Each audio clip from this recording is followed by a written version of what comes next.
Ini bab orang buta menjadi imam. Dengan sanadnya Imam Abu Daud meriwayatkan dari Anas bahawa Nabi SAW telah menggantikan Ibnu Ummi Maktum untuk menjadi imam kepada orang ramai, dan dia adalah seorang buta. Babu imamati zair.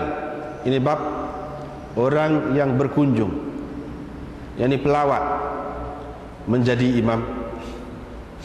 Dengan sanadnya Imam Abu Daud meriwayatkan dari Malik, dari Abu Atiyah Maulam minna, kata Budail, beliau berkata, Malik bin Al-Huwairith pernah datang ke musalla kami,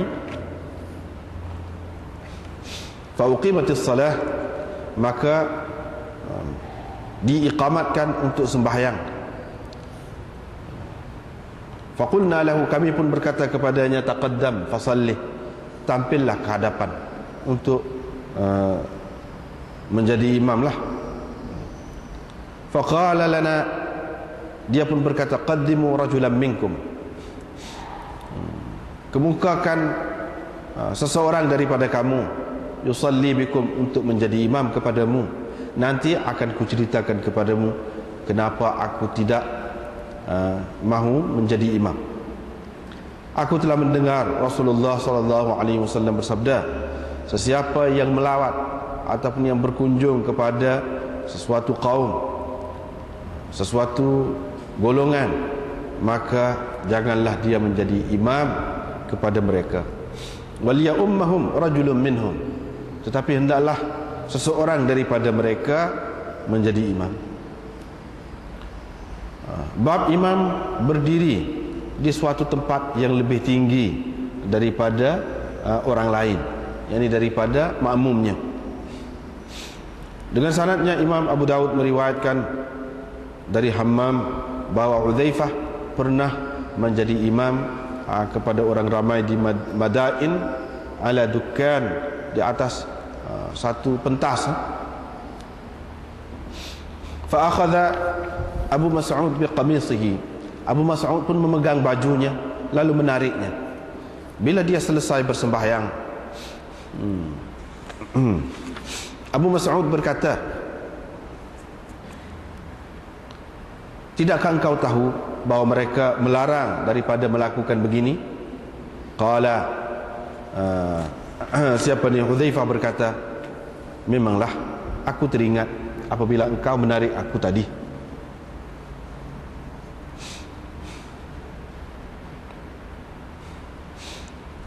Dengan sanadnya Imam Abu Daud meriwayatkan dari Adi bin Thabit Al-Ansari,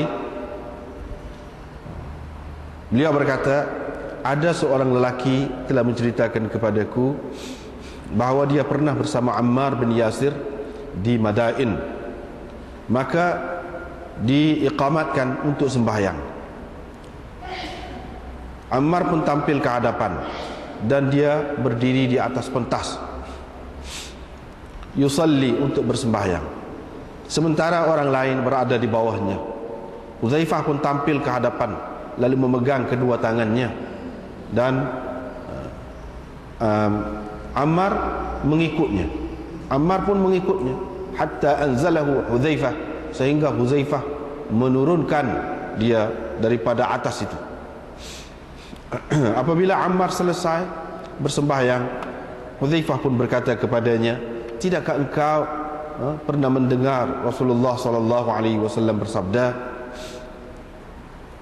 apabila seseorang itu menjadi imam kepada orang ramai, maka janganlah dia berdiri di suatu tempat yang lebih tinggi daripada tempat mereka, atau lebih kurang begitulah, kata baginda, nahwa dhalik, lebih kurang begitulah maksudnya. Qala Ammar menjawab, lidzalika ittaba'tuka, kerana itulah saya menurut engkau ketika engkau memegang tangan saya.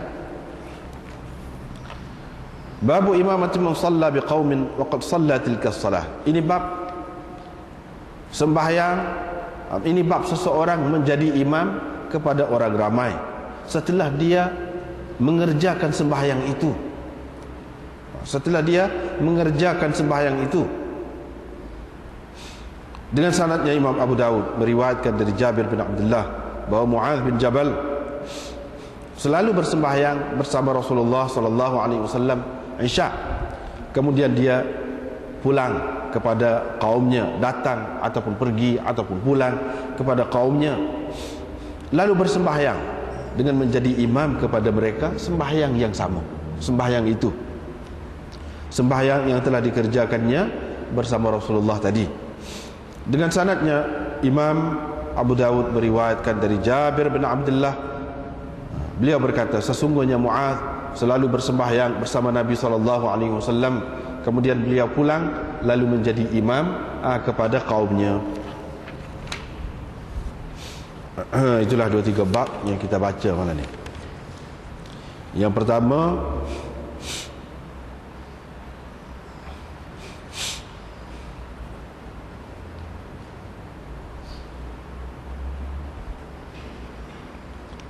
tentang imamah al-a'ma, orang buta menjadi imam. Tentu dah di sini apa ni, idhafah masdar ini, idhafah masdar ni ngaji menaju apa ni, ada lagi kita hadis ni, idhafah masdar kepada fa'il. Tentu dah ni sini, tentu dah tidak boleh jadi idhafah masdar kepada maf'ul. Yang ni bukan a'ma tu orang buta tu menjadi makmum. Kalau kita kata idhafah masdar kepada maf'ul, bermakna orang buta tu jadi makmum. Orang lain menjadi imam kepada orang buta, bermakna gitu. Dan itu tidak dimaksudkan di sini. Sebab dalam hadis yang dikemukakan di bawah ni menunjukkan bahawa hak buta tu yang jadi tu imam, bermakna dia idhafah masdar kepada fa'il lah. Ada kalanya lebih kuat idhafah masdar kepada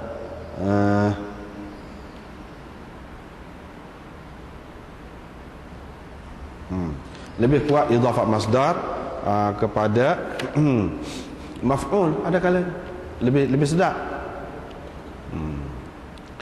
Dalam Quran pun ada juga, ada kalanya memang jelas lah, macam di sini idhafah masdar kepada fa'il, jelas tahu mana ada. Kalau dalam Quran misalnya, walaula fadlullahi an-nas ba'dahum bi ba'd, walaula fadlullahi an-nas, fadlullah, fadlu tu masdar lah, Allahi bagi bawah gitu kan, sebab dia idhafah lah situ jadi mudhafun ilaih. Idhafah masdar kepada apa tu? Idhafah masdar kepada fa'il. Tahu mana? Sebab ada an-nasa selepas tu jadi maf'ul. Jelas lah, tak lagi lah. Satu je lah boleh. Tak boleh kata boleh jadi idhafah masdar kepada maf'ul. Tak boleh dah. Situ tentu dah idhafah masdar kepada fa'il. So pas sini idhafah masdar kepada fa'il juga. Buktinya yang hadis tu. Nak ayat apa kalau tidak tak sesuai, memang boleh. Tak jadi masalah lah. Kalau orang buta tu nak jadi makmum, tak jadi masalah. Biasa. Hak boleh jadi timbul kemuskilannya kalau dia nak jadi tu imam. Munasabah sini idhafah masdar kepada fa'il tak lagi dah. Yang ni ada kalanya dalil yang menunjukkan bahawa idhafah tu idhafah masdar kepada fa'il. Dalil tu dalil hali ataupun kita panggil qarinah. Qarinah tu qarinah haliyah. Ada kalanya qarinah tu qarinah lafziyah. Itu mengikut kaedahnya lah. Mengikut kaedah. Kalau macam ayat Quran tadi, walaula fadlullahin nas, dalil dianya qarinah lafziyah, orang panggil lafaz jelas dah menunjukkan begini. Dan penting benda tu banyak benar, tak serupa jadi kesimpulan yang dibuat apabila kita kata gini idhafah masdar kepada fa'il. Apabila kita kata idhafah masdar kepada maf'ul, begini jauh tu kadang-kadang jadi makna dia. Itu sebab penting.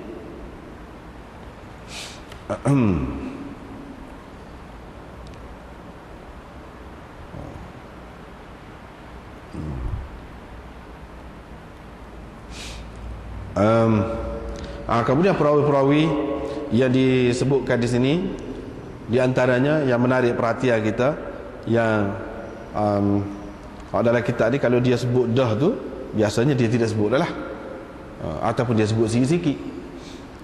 Selalunya dia tak sebut dah.